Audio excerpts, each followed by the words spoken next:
เพณีให้เคียงอยู่คู่ลาวเทพพรใสชื่อเสียงดังก้องพวกพี่น้องเศร้าเล่าลือสาน้อยนุ่มเท่าขอให้พากันมา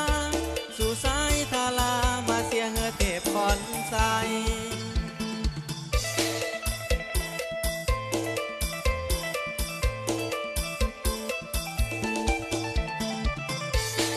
เทพพรใสหนึ่งในนาวา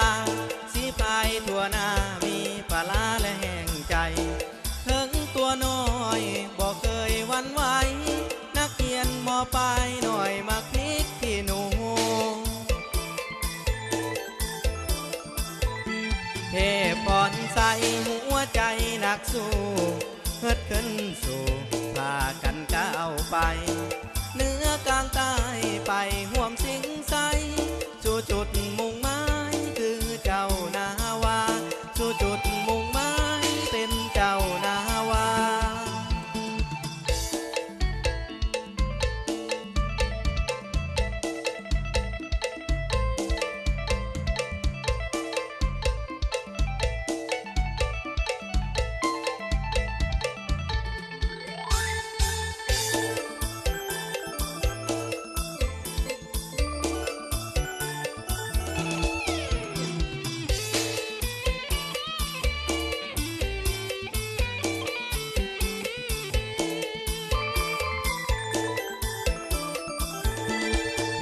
พรใสหนึ่งในนาวา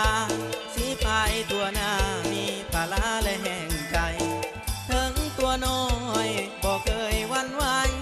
นักเรียนมอปลายหน่อยมาพลิกที่หนูเทพพรใสหัวใจนักสู้เฮิดขึ้นสู่พากันก้าวไป